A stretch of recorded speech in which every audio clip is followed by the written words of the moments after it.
How's it going, guys? John Sabino here once again with another photography tutorial, whatever you want to call it. I'm just taking you along on just a regular photo shoot that I'm doing for my girlfriend Jennifer. And today we are no longer in New England. We are in Orlando, Florida. Yep, just changing the scene a bit. We are in Azalea Park, and in a park that it's mostly this, just green vegetation and just nature. I'm used to just pine trees and New England type woods, but today we're in Orlando. It's definitely a change in scenery, but the weather is so much better. Hopefully this is what motivates me to shoot more and show you guys. But anyways, let me show you what I'm dealing with right now.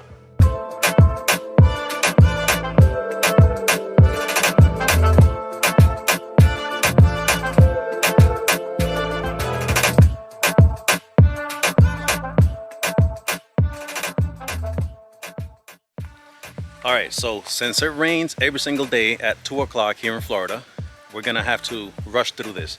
So I did go ahead and started my setup back there. I'll run you through what I have.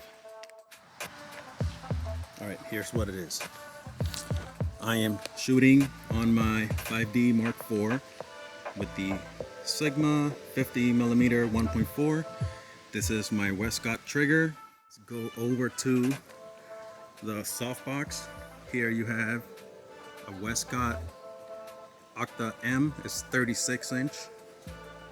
I do have the deflector plate in there. There's a deflector plate, so you see the strobe back there. It's gonna bounce light, and it's not focusing.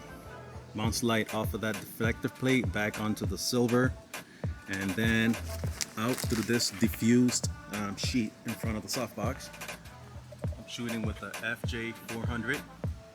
It's a little overkill right now. As you can see, we are mostly in shade here. So let's go ahead and run you through my camera settings.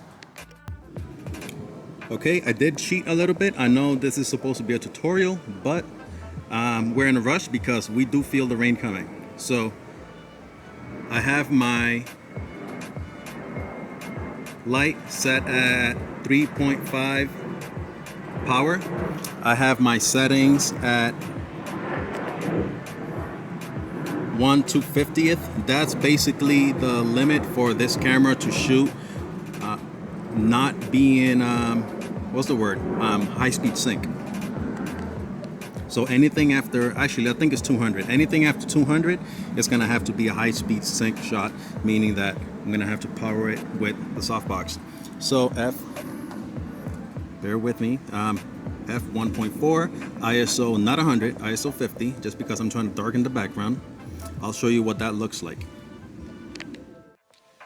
So what I'm gonna do now is I'm gonna expose for the background. I'm gonna see what shutter speed it's gonna take to expose to my liking. I like to make it a little bit darker than what the camera thinks is perfect. So I'm at 1/250th of a second. Let's see what that looks like.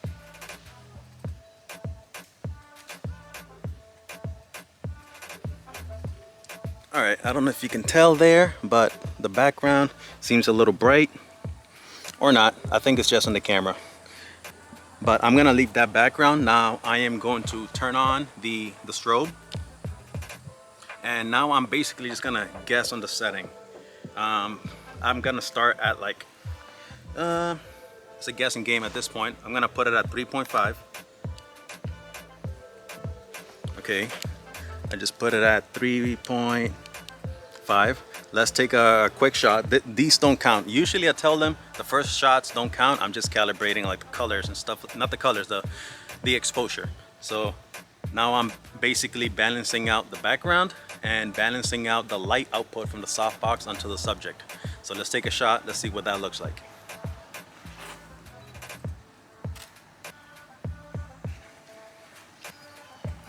Okay. Okay, there you go. So everything seems properly exposed. Now I'm gonna start composing the shot how I want it. Obviously, you're not gonna get the softbox in the background. So now I'm actually gonna take my time, make sure that I don't get anything in the picture that I don't want there.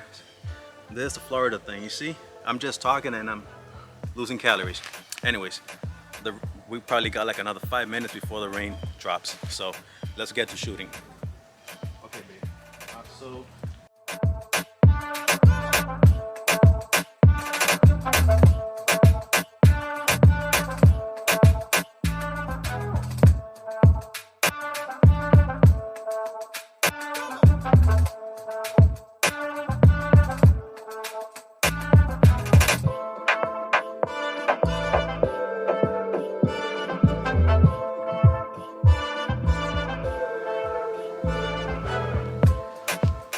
okay, so as you can see there, everything looks pretty damn good. That was a good guess that I did. The background looks good. The light falling on her looks good. At this point, I'm gonna move it really quick. I have 5 minutes to move her to different positions. Let me see. We have all of this to work with back there. There's some steps, there's another little bridge, there's some plants that I would like to get in the pictures as well. What else? There's a lot of greenery here. It's freaking beautiful. So as for backgrounds, I give this a 10 out of 10 for backdrops. And yeah, it's always humid here, it's always hot. It's good for losing weight if you're interested. But anyways, let me get to shooting. I'll be back. All right, so I'm gonna take a picture. I'm gonna expose for the background to see how dark I want it or how bright. I am at ISO 50 f1.4 because I'm trying to get that blurry, majestic looking background. And I'm at 250th right now, so let's take a picture and I'll show you what it looks like. All right, on to the next spot. So Jen found these, we're calling them umbrella leaves. They're literally her size. And you know, sometimes you're doing shoots, you're just experimenting with backgrounds and just objects and things like that. So that's basically what we're doing. This is probably a hit or miss. I'm gonna see if I could compose her with this umbrella leaf, and we're just gonna see if it works out or not. All right, so same deal. There you go, that's a perfect shot right there. All right, I'm just gonna move around. I'm gonna take a picture in different angles and hopefully something works out. All right, try holding it over your head like if it was like an umbrella with both hands.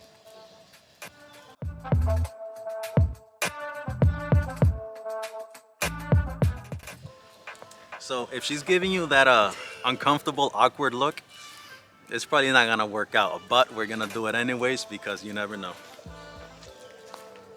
All right, hold it right there. No, you're good. Obviously, for a shot like this, it's a big leaf, so you want it to come out in the picture or at least show like the size of it, because that's why we picked it as a prop for the picture.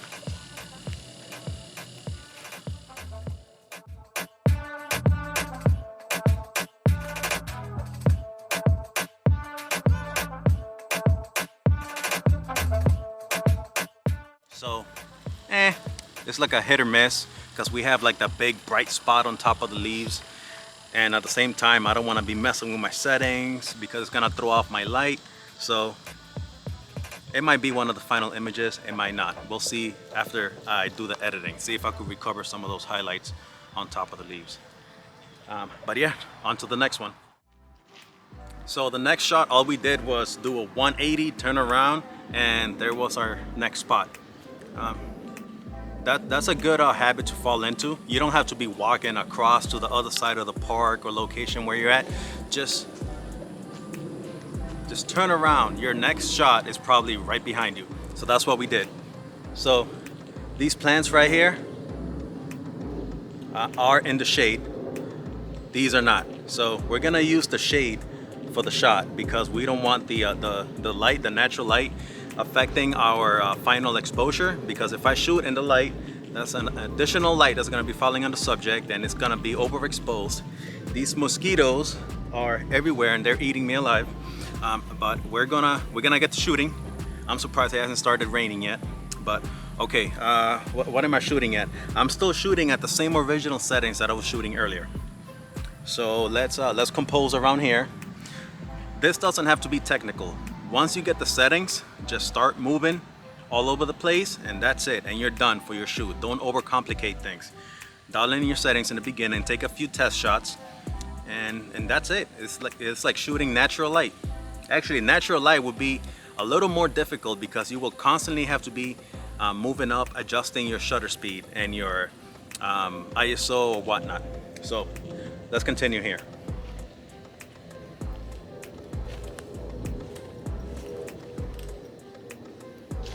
Oh, one more thing I wanted to cover. So always have your light not pointed directly at the subject, but like at a 45-degree angle to them. So if they're standing here, you want the light to be coming from here, not from straight in front of them. So over here or over here. And at the same time, you want to angle it down 45 degrees. So that's why you see it pointed down at a 45 degree, and it's also to her left, to the left of her, just so you could get more natural looking light falling on her. All right, let's get to it.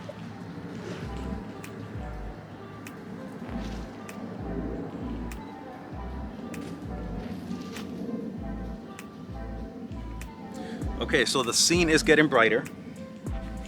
Look how overexposed she looks. So what am I gonna do to compensate for that? I am going to decrease my light output from 3.5 to 2.5, and I think I'm gonna have to increase the shutter speed as well. So I'm at 500 shutter speed, so it could dim the background a little bit more. Okay, same picture.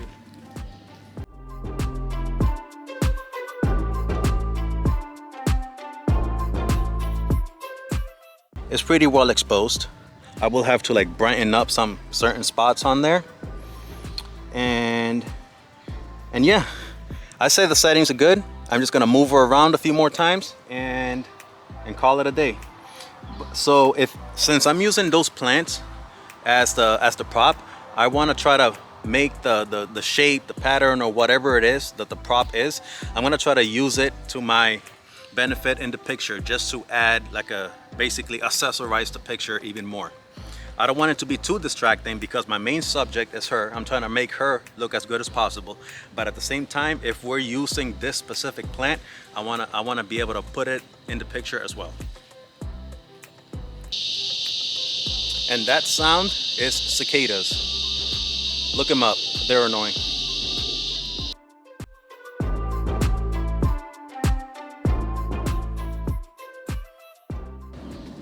Okay, those look good. And we have time for one more shot. Let's go. Next spot is literally where I have all my gear laid out on the floor. Sometimes you really don't have to go far. So I'm gonna use, this is a pretty cool looking tree. I know we got tons of them in Florida, but for me, they're new and they look cool. So I'm gonna add them to the picture. So, I don't know, I'm no posing expert, so I'm gonna have her do her thing and we're gonna see what she comes up with, and we're gonna take a whole bunch of shots and we're gonna pick the best one. How I said, do not overcomplicate yourself. Just make sure your settings are right for post-processing. And that's what we're gonna do. Let's go.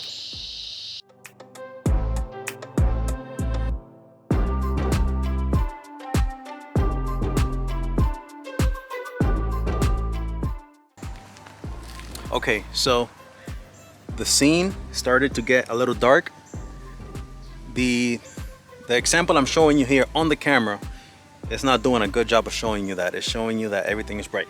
So, but I could see in the back of the screen it's getting a little dark, and the actual softbox is getting a little dull on her. So I'm gonna increase the power of the softbox and increase the background. So I'm going to lower my shutter speed so I could get more light entering the lens. That's gonna brighten up the background. I went from 1/500th to 1/250th. So the background is properly exposed. And now the light output on her, it was a little dull, so I'm gonna go from 2.5 to, I don't know, 3.2. Just dial in what you think it is. If it ain't, then readjust until you get it right. So I got my settings, let's keep shooting. Also, you see like light falling on her. Go ahead, do it again, babe. Put your hands up there. Now the light on her chest, everybody's looking at your chest, babe, right now. So the light on her chest, now she's actually blocking it like this, so that light is not gonna come out on the picture because she's actually blocking it. It's gonna be on top of her arms. So you don't want light, like whatever, splatters all over her body. You want to be able to control 100% of the light that's falling on the subject. Okay, do it again.